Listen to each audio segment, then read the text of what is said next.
Alan Tracy. And I'm Rahana Power. And today we have Ebony Ramquist joining us. Hello, Ebony. Hey, guys. Thank you. I'm excited to be here. Yeah. We're so excited to have you.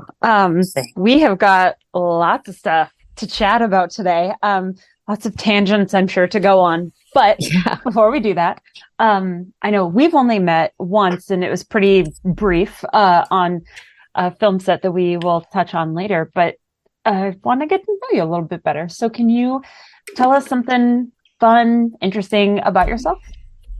Yeah, I was thinking on that when you guys kind of first were saying you got to share a fun fact, and I was thinking I wasn't going to mention it because it kind of ties into my actor story, but I thought it'd still be a good unique mention in that I'm a huge fan of academia and have loved that world, and still want to be in it in the same way that I want to connect like acting and academia. It's kind of crazy.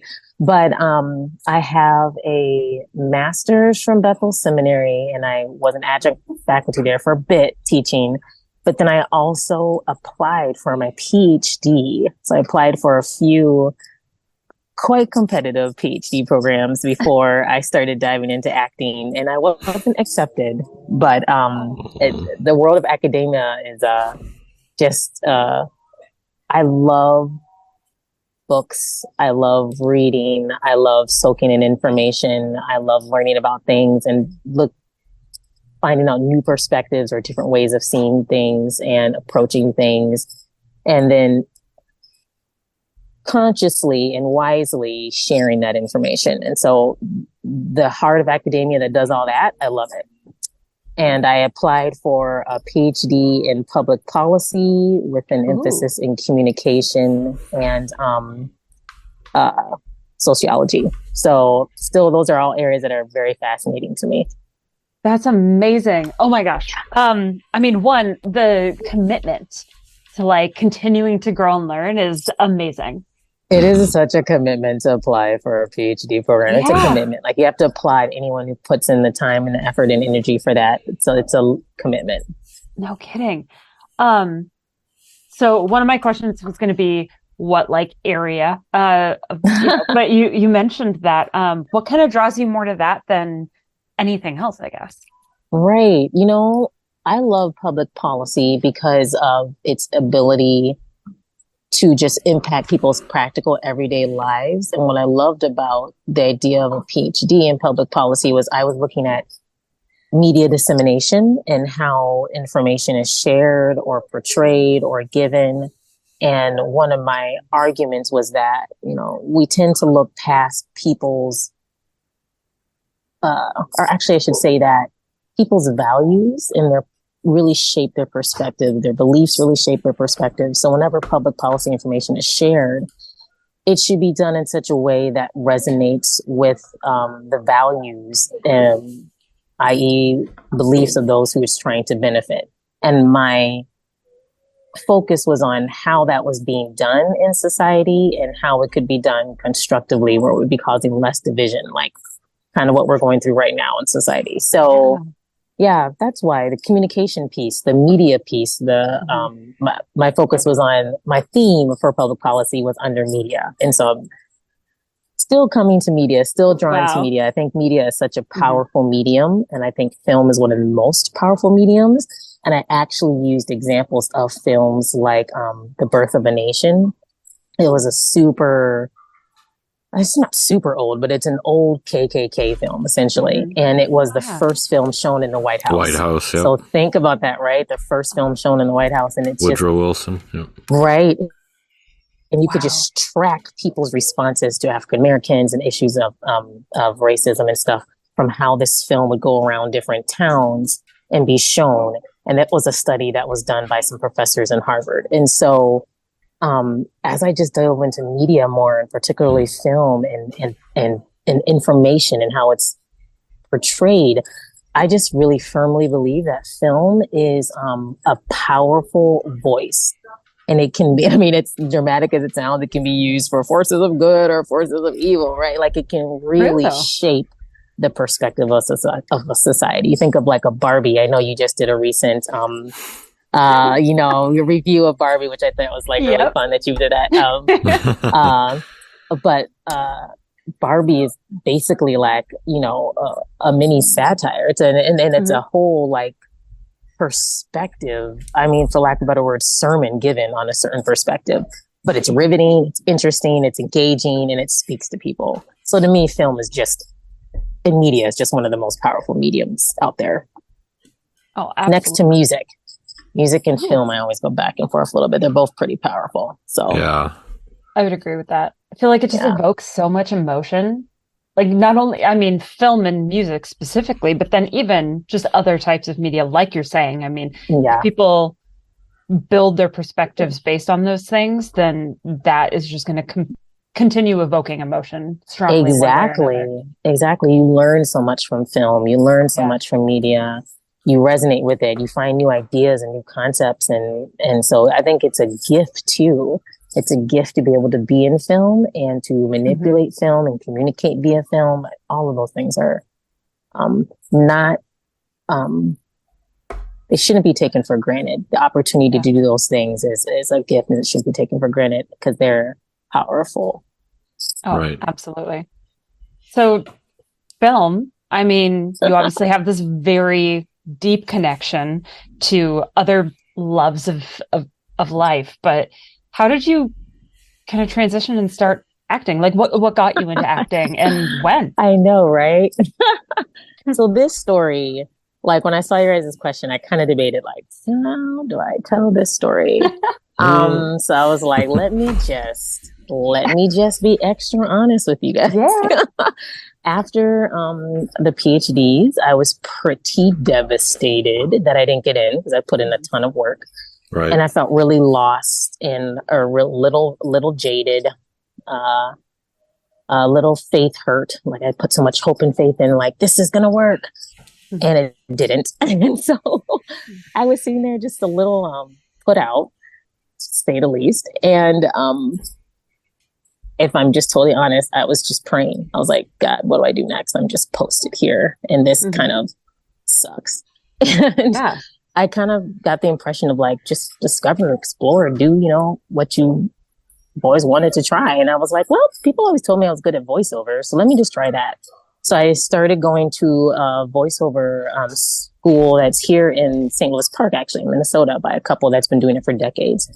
And they said to me, hey, we think you'd be really good on camera. You should check out on camera stuff. So they connected me with another gentleman that's here in Minnesota that's associated with the Twin Cities Film Fest. And he was like, you should come just volunteer. This industry is about getting to know people. So I'm like, sure, okay, I'll come volunteer. I go and volunteer and it's industry nights. They're like, stay afterwards, hang out, get to know people. And I'm like, okay, sure. So I'm there, at this big event. You guys have been probably to the meet and greet space in the film festival. And I'm walking around and I know no one. And I have this drink in my hand that I'm not really enjoying. And I'm just like circling the room 2 times with no one. Absolutely no one to talk to. It felt like a flashback to high school prom. It was horrible. Boy. Yeah. When's the last time you've walked into a room where no one knows you, and you have no leverage? Like they don't need to know you. Yes. Like no one needed to know me. Right. So after about the 3rd circle, I went to the back volunteer room, and I'll be honest, this was my, like, if you were just filming me, my conversation would be like, dear God, I want to go home and go to bed, and I don't want to be here, and I'm super nervous and intimidated, and I want to go night night. And, and all I felt was this impression of like, I should stay. So an intern came and was like, hey, what's going on? And you should get out there. And she was so sweet. And I was like, I can't talk to people. I'm going to be honest with you. I told her I'm intimidated. And she's like, you just go up to people and ask them about their, clothes and what they're wearing. And I was like, what? But she's like, you can do it. Go. So then I know. She went with me and we went out, and she started striking up a conversation with a gentleman about his clothes and shirt, but I just couldn't.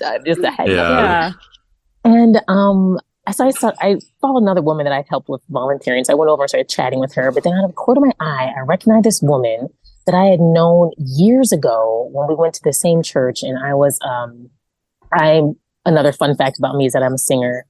And I've been singing like all my life. And I was the worship director at that church, and she had come up to me at that time and said, "Hey, I want to be part of your team. I'm kind of learning how to grow out of my shell, and I'd love to be a part of your team." And I was like, "Yeah." And so we connected then, but after I left the church, I never saw her again. We just could stay connected on Facebook. And I saw her at the corner of my eye, and she starts to walk by, and I said, "Holly?" And she looked at me and didn't recognize me for a second. And then she was like, "Ebony?" I was like, "What are you doing here?" She was like, "Been acting for a year, and I just started directing a film." And I was like, "What?" I was like, "What are you doing here?" And she asked me what I was doing here. I told her, "I started acting today."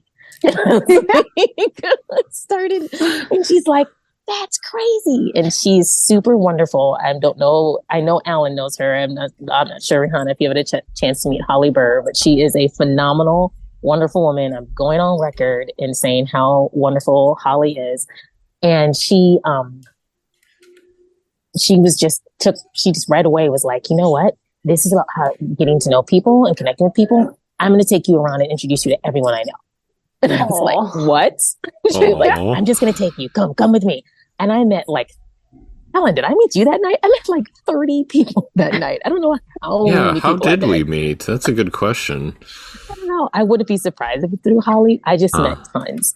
And that was the kickoff. She was like, "Hey, do you want to come to my set next weekend? Because we're filming, and I know you're interested in acting and one day film and like directing. You should just stand next to me and just like check out the whole process and see what things is like, and like just get to know that and just feel out the industry." And I was like, "Yeah, are you serious?" "Yes." "And how may I help you? How may I help you?" And it took off. I mean, it literally is taken off from there. So I'm so grateful. And literally while all this is happening, like again, movie shot moment, I'm looking over my shoulder like, "Yes, God, I get you. I hear your point. You were totally right. I should have stayed. It was a good call." Oh my goodness. That's a great story. I like that. That's amazing. That's the story. That's it. That's how it started. So glad that you exactly how it stayed. started.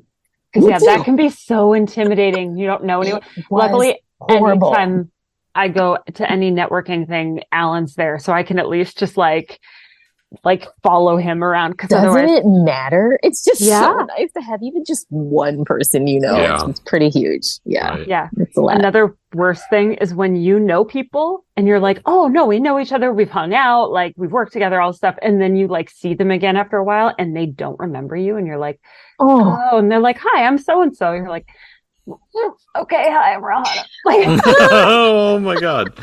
You're like, "I know you. Right?" Like we've known each other for like 10 years. It's okay. Don't you know me? You know what? I have to be honest. I don't run into that as much in Minnesota, since we're talking Minnesota film, because I tend to be one of few brown people in the room.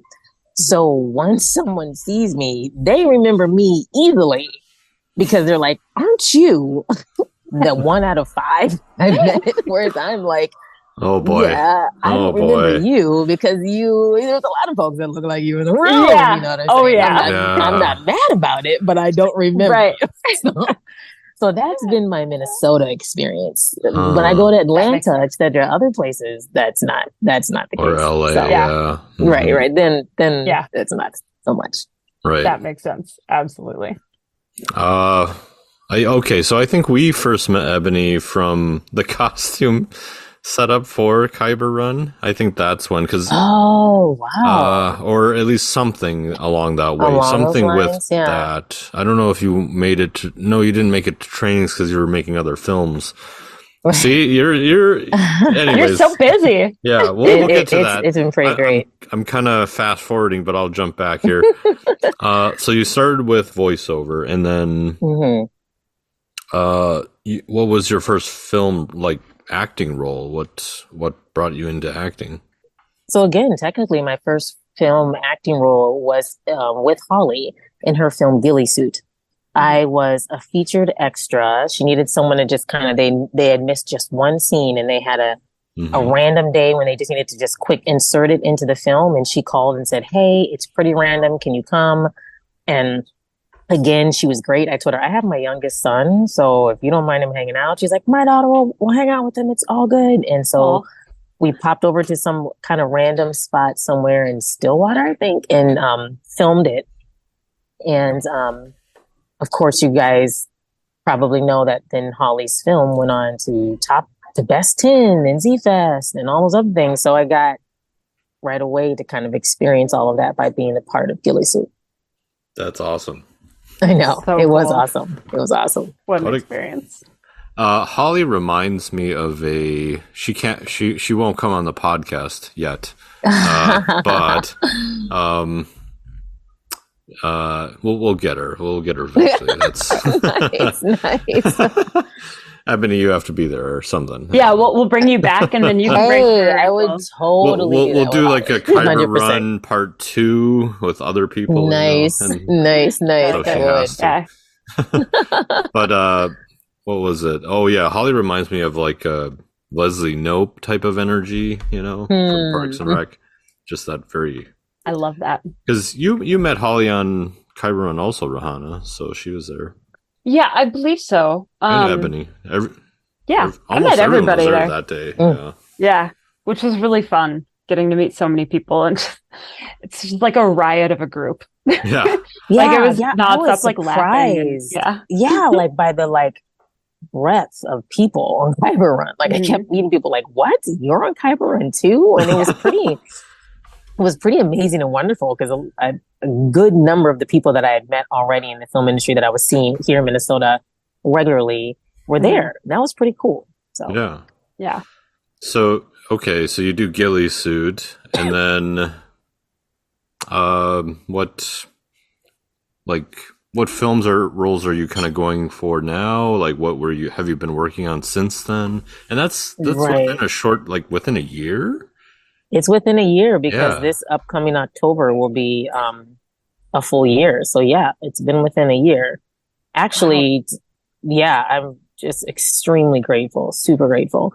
I'm trying to make sure that I don't miss anything. So I'd say after Ghillie Suit, Kyber Run, but then the last 2 feature films that they filmed in Duluth, I have been in a supporting role for each of those, which has been pretty awesome. I am beyond grateful. I can't wait for those. That's huge. I know. I'm so excited for them. I remember auditioning and the whole process and then the callbacks and I'm like, this is my first callback for a feature film. This is amazing. And I'm like, all the energy, all the adrenaline is pulsing through me. We get in, we do the callback, you're focused, you're in, you're locked in, you're laser. And then it's done in under 15 minutes. Yeah. And then they're like, okay, may take a little bit of time, but we'll get back to you. And then you're just like, okay, bye. And then that's it. And you're just literally sitting there. I remember I walked out of the room and was pacing. And I said to my husband, I have so much adrenaline still shooting through me. I need to go on a walk because this is crazy. So it was great. It was great to get the final notice that I've been selected on both films. I've said to multiple people, friends who aren't in the film industry at all in Minnesota and who are also kind of hey, this is starting for you. This is awesome. Tell us how it's going. I've told them I've been so pleasantly surprised by the film industry in Minnesota by way of culture. Mm-hmm. Everyone is not, I'm trying to think of a better word than uppity, but I can't. But people aren't, trying to be distant or better than, or I haven't run into rudeness or people trying to block opportunities or shut people out. I just have not run into that. And that has been amazing and refreshing. Mm-hmm. I love that, especially I think I wasn't expecting that with the stereotype of acting in general and the film industry in general. So then to run into almost the exact opposite of that stereotype in Minnesota has been pretty amazing. People will say, hey, did you see that posting for that audition? Or that's amazing, you're doing this. Or what project are you doing? Oh, you're interested in the project? Yeah, reach out to the producer or the director and let them know and connect you. Like Stratus Quo. That's the film I was forgetting. I recently did a featured extra role in Stratus Quo.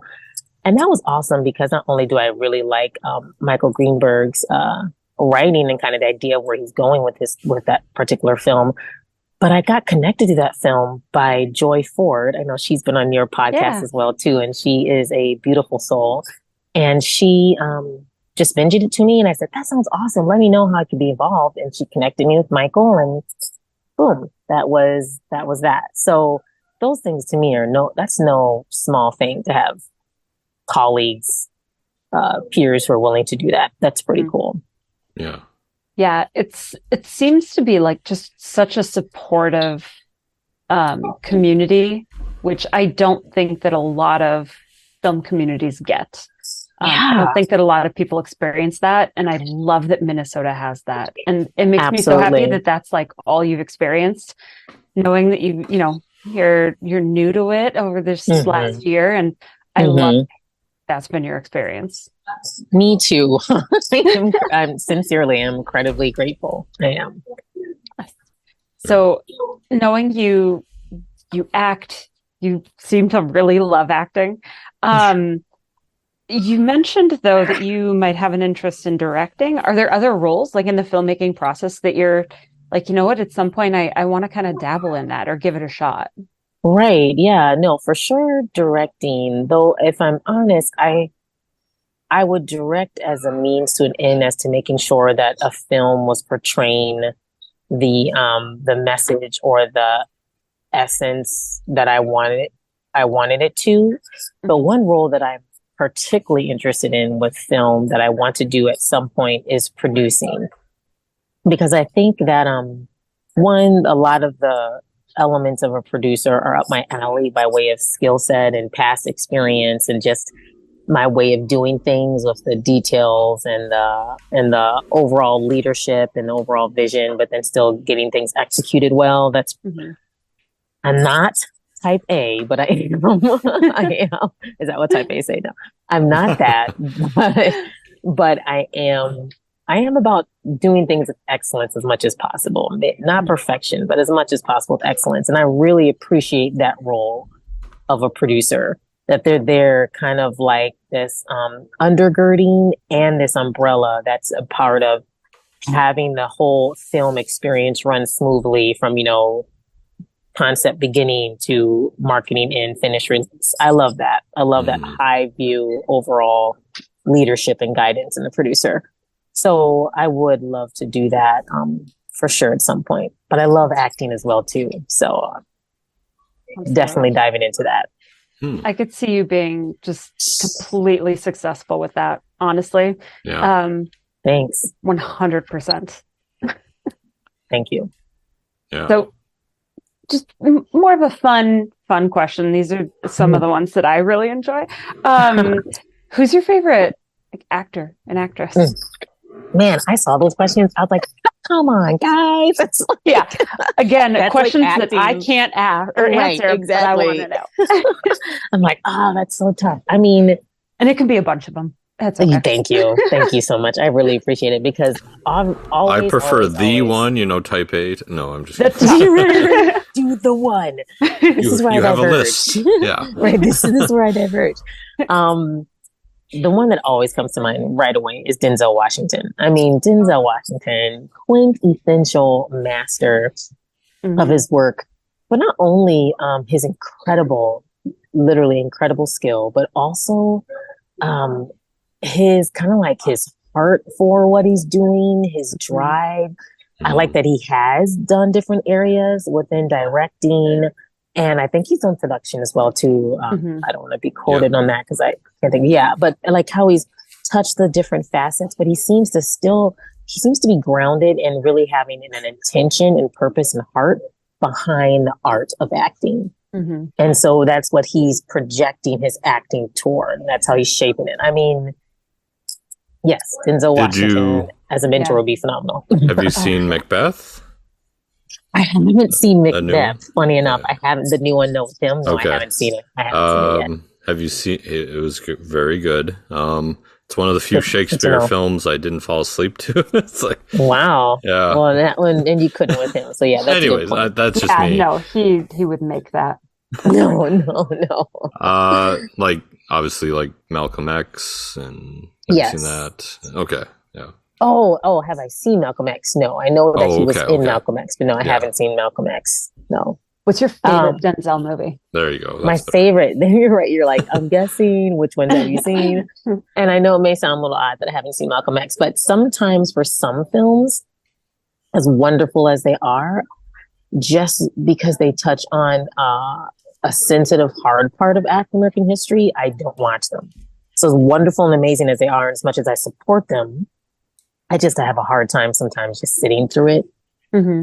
I feel like, again, even though I didn't live it, because you hear about it so much, or you have family members who did live through it, or kind of that part of your history and story that's told a lot. And so sometimes it's just, you need relief and release. And so watching another film is just too much. But I really do respect his filmmaking, including in Malcolm X. But I would say my favorite Denzel Washington film, which may sound superficial, is his Equalizer series. I just really, and sorry guys. That's okay. His Equalizer series and his Hurricane. Or the Hurricane film he did. Those were like kind of my Hurricane and the Equalizer ones. And Equalizer, because I'm a huge action film fan. I love action film. So anything with action film that someone does extremely well, like Denzel Washington, I love watching. That's amazing. Have you seen Book of Eli? Yes, Book of Eli is another excellent one. Yes, I hadn't seen that. And they had us watch it for a film class I took many years ago. And I was like, this is amazing. And I came home and I was telling my partner about it. And he's like, yeah, where have you been? Oh my gosh. I've been going to school. Right. I've been active. I've been busy. Right. Other things. But then also I love, because I have to mention her, is Viola Davis. I absolutely love Viola Davis's Fences, her right? essence. I mean, and there you go. Fences, where her and Denzel came together, but that's actually not what I'm referring to, because again, it's not one that I've seen. Right. I love the screenplays that Denzel Washington is committing to bring to life through Fences and other films that he'll be doing with that same author. But it's but for me with Viola Davis, it's her essence, who she is as a person. She wrote her film, her biography. I don't know if you guys have read her biography. Oh. It is excellent. And autobiography? Her autobiography. I'm sorry. Yes. Okay. Oh yes, I highly recommend her autobiography. It was absolutely excellent, and it truly moved me and understanding who she is. It's entitled Finding Me. And she just does an excellent job of being authentic and honest in her story. And it's a powerful story at that. So her, Viola Davis, Meryl Streep, what a phenomenal actress, right? Like her skills and her ability to portray and like shapeshift into characters, phenomenal. Meryl Streep. Phenomenal. And then I'm just a huge fan of hers. And then there's one other actor I'm missing, and Jodie Foster. I know Jodie's not out there a lot anymore, and folks don't tend to talk about her and you don't see a lot, but Jodie Foster was always fascinating to me in how she approached characters. And I just think she's excellent too. Have you did you ever watch the True Detective series on HBO? No, I have not. Good. Okay. One, it's phenomenal. Every year or every season, it's a different storyline, different actors, characters. First year, Woody Harrelson, anthology, Matthew McConaughey. That's the word. The last season was Mahershala Ali and I don't remember his name. but anyway, it's basically like these cases that are essentially impossible to break, and they have kind of a creepy, like, what's going on vibe, and there's a lot of drama and all this. And she is in the new season that's coming out, and it looks amazing. There's a new one? Oh, wow. So good. Yes. I don't remember when it's coming out, but I'm going to put this down. What's it called? True Detective. Yeah. True Detective. What platform is it on? It's on HBO. Or Max. Or like Max, yeah. Okay. And it's just amazing. The first season, the third season, and are the best. And now this one, I think, is going to be just I like amazing. season 2. Come on, don't rat on I like 2 better than 3 a little more. Okay, it was bugging me. That's I couldn't remember the. I was just gonna say it was bugging me that I couldn't remember the name of the author for the Fences film. August Wilson. Mm-hmm. I really respect Denzel Washington's commitment to producing August Wilson's plays into film, and so I think that is excellent. Yeah. Yeah. I feel like that just like further proves how like his passion for storytelling. Exactly. So, fun fact. So Denzel directed Antoine Fisher, where I first saw Viola Davis, and I had no idea that was her first film. Exactly. Like Isn't when that I saw her in that scene, I was like, wow, she's really good. She can like say nothing and just act the whole scene and portray so much. Yeah, I know. It was so funny because is she going to be somebody someday? When I first saw it, I was just kind of like, are you serious? Really? Yeah, you called that, Alan. Nice. I felt it. I mean, you saw it on the screen. It was just kind of like, ooh. Yeah, that's powerful. Yeah, it's funny. She speaks about it in her book, and she talks about some advice that Denzel Washington gave her. But then she said, like, I think in her book, she said, like, she got paid like $500 for her first role or something like that. And she had talked about Antoine Fisher. And it wasn't until she said it that I realized that it was her.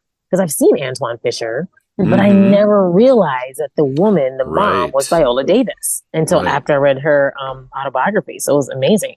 Yeah.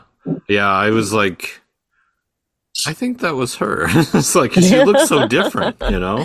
It's just, because it's like a side camera angle view. You're kind of only seeing like a part of her face, and it's focused on her tears. So you just don't realize. You just don't know, you know? She looks like the role, though, that she's meant to play. So it's kind of like...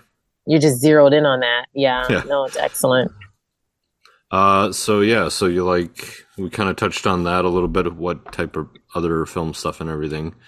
I guess it's hard to say since it's under a year. I mean, how you have progressed, but let's talk about your progression instead. Let's see. So, wow, you've run quite a gamut already within 1 year. Yeah. So, no, actually, but my point real quick is just that you started with going for a PhD. Yeah. And now you're here doing film. Like, talk about that. How do you feel about that? Yeah, no, the progression, I'm actually glad you said that, because there was another film that I wanted to really make sure I touched on that I didn't get to yet. So started with the voiceover, did ghillie suit, joined with an agency, and then had an opportunity to do the Heard Deadly, or I don't know if I should say the name, got an opportunity to do one of the feature films in Duluth. And then I think that's when, after that, I had an opportunity to do another film with Krista Rose. And Krista Rose wrote and directed this film. And I'm only not saying the name because I think she's releasing it in this upcoming film festival, the Z-Fest Film Festival, I believe. So I just want to make sure that I don't mention it if I'm not supposed to. But I loved being in her film. I was a co-star in the film. And so her film was the next kind of like, was the next major thing that I did, because I am a co-star in that film. Mm-hmm. So there's only a few number of characters, a smaller number of characters, all with substantial amounts, about equal amounts of dialogue. So it was the first time being in a co-star role, and then being in such an epic and well-written film. I'm so excited for everyone to see it. Like, I can't reveal, but it is just extremely well done. The setting, the ambiance of the film was stunning. Like nothing less of stunning how she set things up and arranged everything. And it really gave me an opportunity to just really like stretch my wings more and become more comfortable and flex more as an actress. So I know that you guys, or one of the questions you kind of asked is what was one of your favorite films that you've been in. And that is definitely one of my favorites. Like, I'm so excited for it. And it was one of the first sets I walked away from where I just felt like this was a first for me. And it was a beautiful, perfect introduction. It was a beautiful and perfect introduction into that film set world. So I did that, and then I think after that was Kyber Run, Alan, because that was kind of happening around the same time as the feature film in Duluth. And then it was the Stratus Quo film with Michael Greenberg, and then right after that, another feature film in Duluth that they just recently finished. So again, I won't say the name just to be safe, but they did an excellent job. And all of this, I should say, since right now this is the SAG-AFTRA strike is happening, none of these were struck companies or struck studios. All of this was done under the approved SAG-AFTRA project. So everything was approved or independent. So it's just been a phenomenal gamut, as you guys have said. And each thing is kind of like built upon itself and given me different opportunities, from like being a featured extra in a fantastical film to being a co-star in kind of a thriller type film to going to a Star Wars fan film to doing more thriller type films. I mean, it has been a pretty fun gamut, and I really enjoyed it. That's good. I love that you've done so many different like types of genres and types of films so far. Because I think some people kind of end up getting stuck, especially in maybe a area or community like Minnesota, where we love our horror films.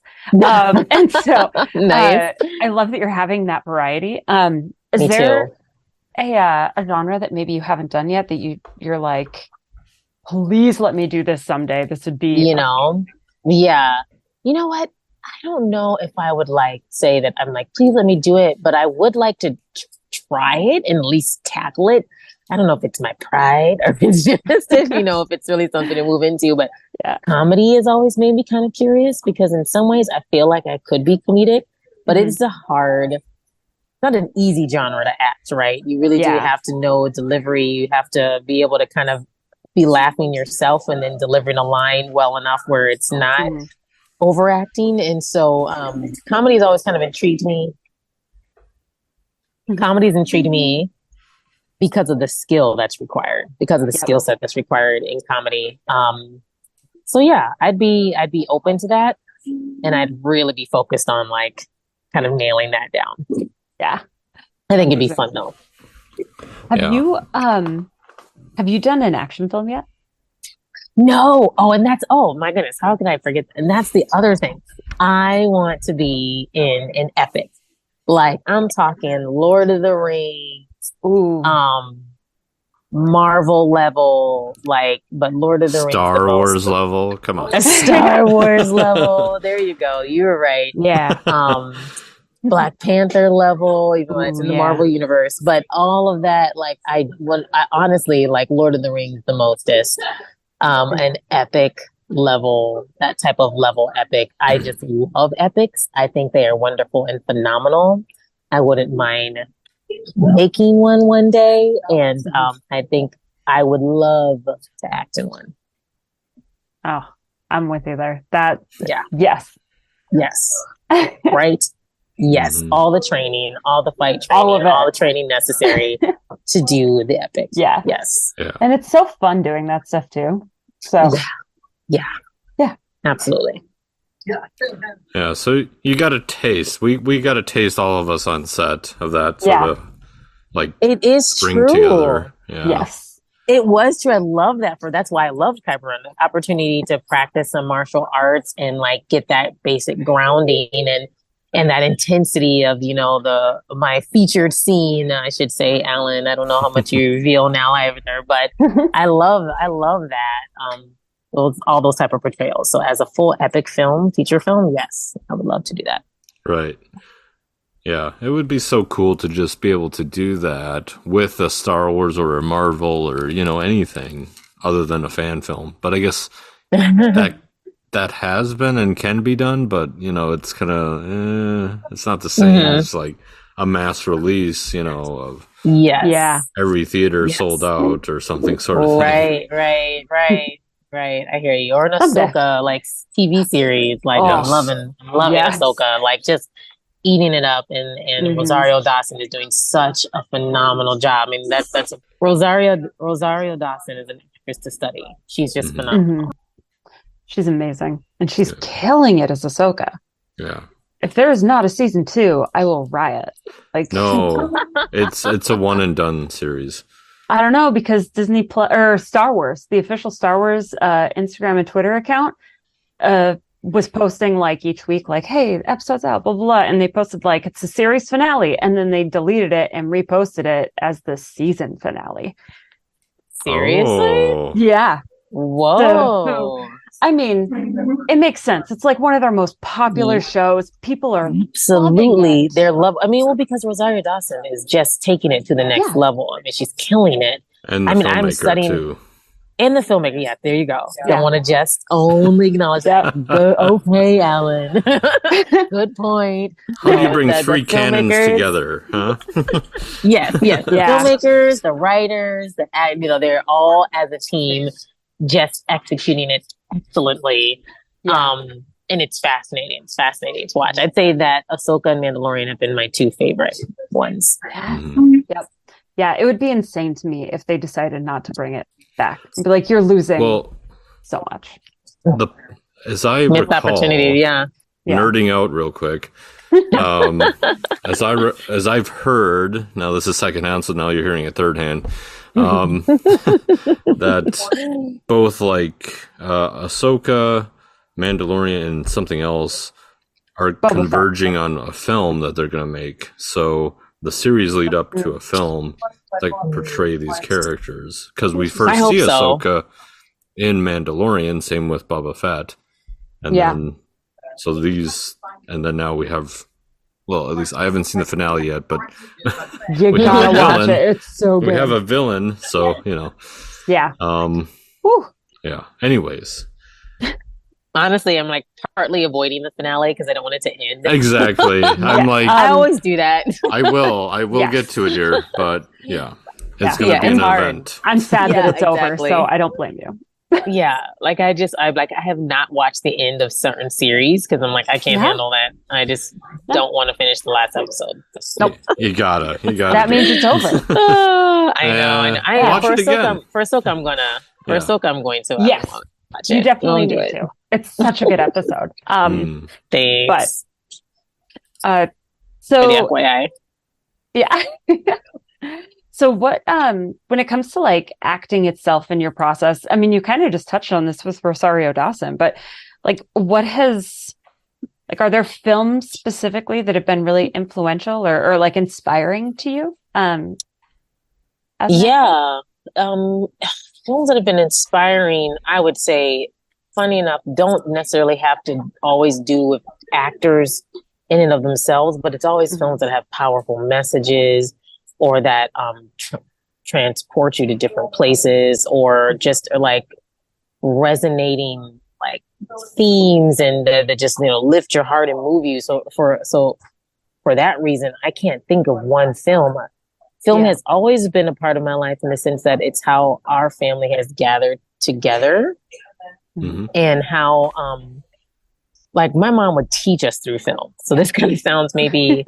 I don't know if this happened to everybody else, but it happened to me is that we would be watching films and my mom would say things like, you see how this person chose to do this, and then they missed out on this, or they didn't see this, or they got this. And I'd be like, oh yeah. And so my mom taught us like values and concepts and everything just from watching a ton of films. And she would call out things that were like good or bad or beneficial, or we would learn about groups of people and their significance through films. Like, I still remember Yentl with Barbara Streisand was phenomenal and impacting and moving and powerful to me.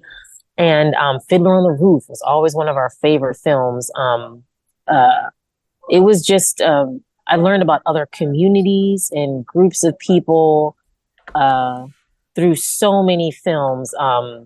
The Breakfast, or not, what the Amy Tan's film. I'm sorry, I'm getting I want to make sure that I have the name right. It was a book that was turned into a film. And I just want to make sure that I say it correctly.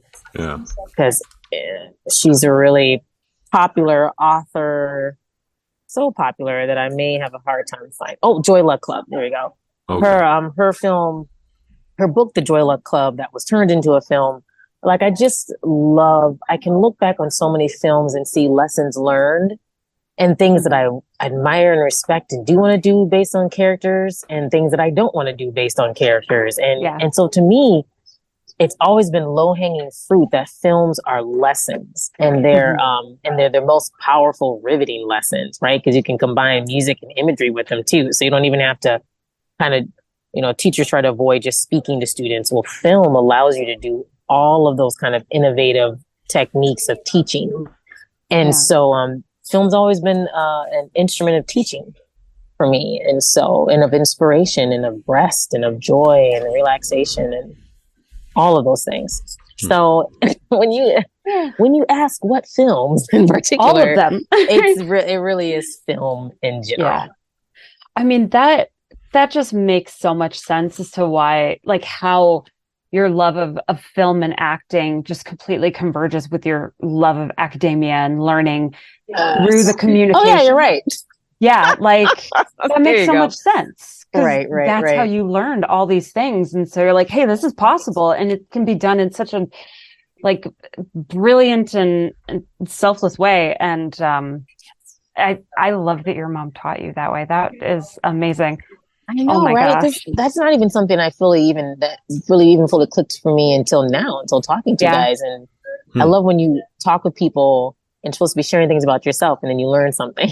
About yourself sometimes, even from talking with others. And so, right, why community is so important. But that's absolutely right. Actually, I've kind of not forgotten, but taken for granted how much film has been a teaching tool and teaching medium, that I kind of even dismiss that easy connection, like you're just pointing out, of like, oh yeah, that's why those two things tie together for me.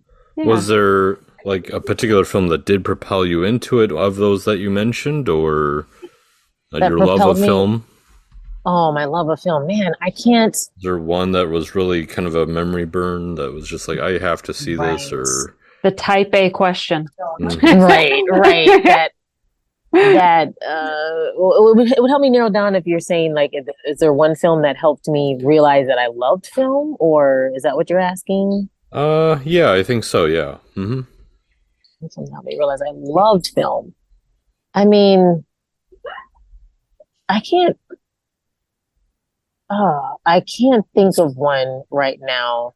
Okay, honestly. So it was really a combination. It wasn't just one. It really was. Okay. Yeah, I can't think of just one. Gotcha. Oh, actually, never mind. Never mind, Ellen. Go for the head. There you go. One that did blow my mind, and I think did start to shape and solidify for me how powerfully movies can portray ideas and concepts, was The Matrix when it first came out. Yeah, the first Matrix. Yes. Come on, right? After I watched the first Matrix, I was like, hello, a phenomenon has just occurred. Yes. There has been a ripple in the time, quantum effects. There's a wrinkle. Yeah. There's a wrinkle in time, there's a ripple, there's things. This just helped blow open and expose how much you can not just do visually with film, which was already amazing, right? All the visual stuff that was already a wrinkle, a ripple. But to me, how much it exposed, how much you can teach an entire concept and value system in a film. Yeah. In a film. You know what I'm saying? Something that's just supposed to be like, we're going to the movies. Now we're actually going to learn a whole paradigm and worldview and also see amazing technology. That's what you actually did when you went to go see that film. Yeah. And maybe you didn't agree with all of it, but you did hear it. You know what I'm saying? And so to me, that is, I mean, I literally, after watching The Matrix for the first time, I literally sat there for like an hour. Like, this is amazing. Like, how does no one, like, why are people so calm? That makes me so happy. I called a friend, like, because there was a friend that recommended to me. I'm like, dude, do you know what you recommended to me? And he was like, yeah. And I was like, do you know? Like, it was just amazing. So, you know, yeah. I love it. That's such a phenomenal answer. Yeah. There you go. I'm glad you made me I'm glad you made me reach for it, Alan. You made me reach for it. I always bring up The Matrix when everyone's like, what's your favorite movie? Because you're a movie guy. And it's just like, I love The Matrix. That's one of them. You know, it's like... Okay, but I think it's easier to take granted for it now. There's 4 now. What? There's 4 now, so which one's your favorite, though? The original. So. Oh, okay. Original. Okay. Definitely the original. I do like extra crispy, though. No, I'm just kidding. Extra crispy? What's that? Oh, my God. Just a KFC joke. So making a food joke. Yeah. When we haven't had dinner. The original. Extra crispy. Anyways. Nice. What is next for you? What's coming up? What's 2024 and beyond looking like? Right. I mean, I'm excited. I think I just saw online today that looks like they're going back to the table with the SAG-AFTRA strike and hopefully gonna get to a resolution. So my hope is that the strike is resolved in favor of the union and that that allows for more projects and opportunities to open up for actors. I would like to dive into acting even more and really start to pursue big roles or, you know, more wide reaching roles. And so, and big roles, to be honest. Yeah. So that's a direction, but I'm also screenwriting and excited about that and kind of wanting to see what will happen in that direction. But that is very much so beginning and starting. So I'm like, oh, exciting. Really looking forward to the imagination and dreaming that entails and looking forward to that process and a little scared and intimidated by it at the same time. And, I would say those are kind of like my 2 major areas. I want to do, as I said to you guys, production, but I don't have to rush it. I'm willing to kind of wait for the not right opportunity to come, like necessarily it has to come to me, but either the right opportunity to come to me or one that I see that I think is a good investment to pursue. And so I do want to, at one point, with production, really be deeper in that. But I'm okay with the time that would look like. So where you had so many things that you've done recently. And I know you said one of them might be coming to Z-Fest this year and one just wrapped up, but are there places that you know of where people can like find your work, or even beyond that, how can people get a hold of you, connect with you if they want to maybe work together or? Right. Thank you for asking. I would say right now, Instagram or Facebook is the best way to reach me. Facebook Messenger, Instagram. I have been in all these great, wonderful films, and they're all in production right now. So I don't have reels. So it's kind of funny, right? Like I have like this and this and this, and they're all in production because they were all basically done around the same time. And they're all, and they're all coming out at the same time. Right. And they're all right, basically. So I'm literally just kind of like, wait for it. So it's like, it's there. But when it gets there, I'll get the reel. But until then, you know, so that makes waiting for those all to be through the production phase and finalized and done. So I would say right now, the best way to reach me is via Instagram or Facebook. I make it easy. It's my first name and last name. Mm-hmm. And I do a lot of contact through Facebook Messenger, something of that nature, DMs, etc. Yep. Mm-hmm. Love it. All right. And then the final question, which is the big one. Oh my goodness. Ebony, what do you want people to remember most about you? Oh my Working goodness. with you, seeing your films. Right. You know what, guys? I am prepared. Ha! Ooh, I know the answer to this question. Yes, I thought about it. What I would love to do and the legacy that I would love to leave is that I would love one day to have founded or be part of, like, I don't need it to be a certain particular way, though I do have preferences, of a production company, and a substantial, significant production company with the financial power and influence behind it to support BIPOC creators who are creating films, who are screen writers, who are producers, who are identifying scripts that can be featured and promoted like any other strong, popular film that you would find from not just young, bright minds, but also older, wise minds, and et cetera, et cetera. And be a production company that advocates for, is a champion of, and a promoter of those BIPOC stories and initiatives and creations in film or television. So that would be the legacy I would love to leave. That's beautiful. I love that so much. And I know I said it earlier, but I see that for you, and I see that being just such a success. Like you would kill it. So thank you so much for taking the time and hanging out with us. Yes, Ebony. This was awesome. Thanks, guys. It's been great talking to you too. Hearing all about you, yeah. Yeah, it's super fun. We will have to have you back on. So hopefully you'd be okay with it. And continue the journey, because I believe you are where you're supposed to be. So yeah, definitely. A bright light in this community. So thank you guys. Absolutely. And to all of our listeners, this has been Film in Minnesota.